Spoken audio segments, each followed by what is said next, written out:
Hey guys, Anthony Leone with Roto Heat. Week 10 waivers. Before I go any further, as I always say, like the video, subscribe, hit the notification bell. Let's get moving. I hope you guys had a good week 9. There's a lot of guys to target here in week 10, so let's get to it. Quarterbacks, where I like to start. Tannehill looked pretty good, over 300 yards passing, touchdown, couple picks, but you know what? He looks a hell of a lot better than Mariota. He's making a lot of his players around him look a lot better too. So I think he's a good quarterback to have. Second quarterback, one quarterback league. I think he's a great start in a super flex. A prospective ad for quarterback would be Nick Foles. Minshew looked bad. I mean bad. He had 4 turnovers, including a couple picks and a couple fumbles. And I think it's very possible Foles, after the bye they have coming up, gets the starting job back again.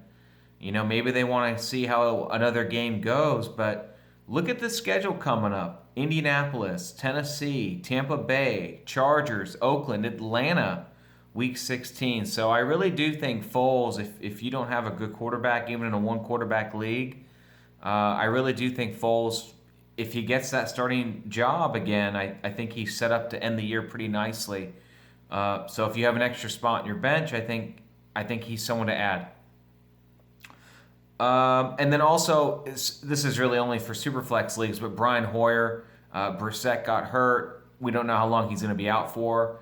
Hoyer came in, did pretty well, had 168 yards, 3 touchdowns. He did have a pick, but he looked the part. He looked pretty good coming in. So, I think in a super flex, obviously you have to add him. Any starting quarterback you have to bring in. It looks like Brissett will miss some time. Moving over to running back, Ronald Jones gets back on our waiver videos. He had a great game, 18 carries, 67 yards, and a touchdown. He's available in a lot of leagues, so certainly see if he's available. I think he could really help out your teams if you have a need at the running back position. Walton is, again, on this video. It looks like a lot of people didn't pick him up. And, just like last week, he didn't have a great game, but, he's still someone you want to have. I mean, you can't find just running backs just hanging out on the waiver wire that are going to get the volume like he's getting. 12 carries, 29 yards, few catches. So, again, he's someone to get. These last 2 guys, I mean, we're really diving deep here, but, J.D. McKissic for the Lions actually had a pretty nice game, 4 carries for 32 yards. He also had three receptions for 40 yards and a touchdown. He looked like the best running back the Lions had. Here I'm repping the Bay. You can see my Warriors hoodie. Watch the Raider game, and, he just looked like the best running back. I'm in a dynasty league, and I lost Kerryon Johnson. And the guy with, Ty Johnson wanted way too much for him. And so I found the guy with J.D. McKissic and got him basically free. And, I'm happy to now have J.D. McKissic on my team because now it looks like he looks like the best, running back they have. And if I'm in a pinch and need to start someone, I feel pretty comfortable with him given the situation. So, there are worse options at running back than J.D. McKissic. One of those worst options is on my waiver video, Trey Edmonds. He actually had 12 carries for 73 yards, and I think if Connor is going to be out for a longer period of time, this would be a more recommended ad. Jalen Samuels didn't run well. He caught the ball just fine. Trey Edmonds ran better in between the tackles. So he had, again, 12 carries, 73 yards, but once Connor's back, he's going to kind of go away. So, in the short term, as a handcuff to Samuels, I think that's fine. But, he's going to be hard to get on a lot of teams just because of roster space this time of the year. It's pretty tough to come by. Moving on to wide receivers, Zach Pascal for the Colts. He had 5 catches, 76 yards, and a touchdown. I think he's the number 1 wide receiver ad this week. We don't know how long Hilton's going to be out for. AJ Brown, another solid game, 4 catches, 81 yards. Tannehill's making a lot a lot of people in Tennessee looking relevant again, and he's so far the biggest beneficiary of that quarterback change.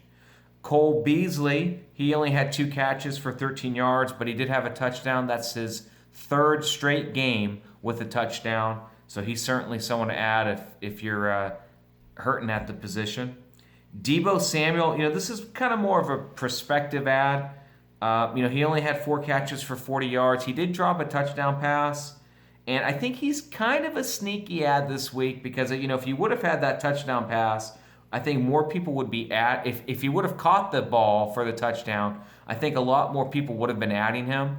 And, with Emmanuel Sanders in that lineup now, I think Deebo is going to have a sneaky, productive end of the year. So if you have space on your bench, I think he's certainly someone to add if you can. Going over to tight end, Noah Fant had a big game. 3 catches, 115 yards, and a touchdown. Tight end's been brutal. So if you're still, trying to find someone, if you didn't get Fells, if you're still trying to find someone, I think Noah Fant is probably the best person to add this week. Mike Gesicki is also a good add. He had 6 catches for 95 yards. He didn't do much last week, although the 2 games prior to that, he did all right. I think Gesicki is another guy who, just like Fant, the position is where it's at right now, and I think these 2 guys have shown that, they have some upside as well. So these are a couple of guys I'd target if you're really hurting at tight end. Finally, defenses, where I like to always end things. There's a few good defenses out there this week, starting with Indianapolis Colts against Miami. Got nothing else left to say there. We know how bad Miami is. Although they won their first game, so we'll give them props against the Jets.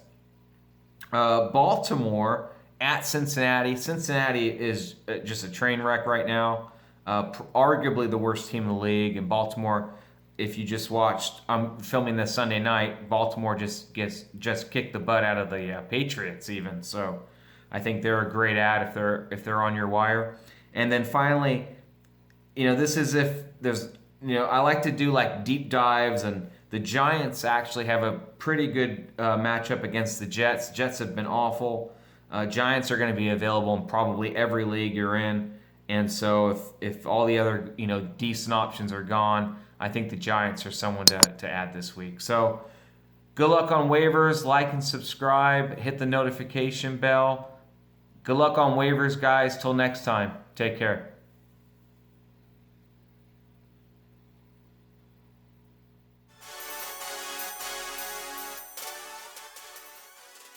Don't forget, make sure you hit the subscribe button and notification bell so you don't miss any more fantasy football content from the rotoheat.com team.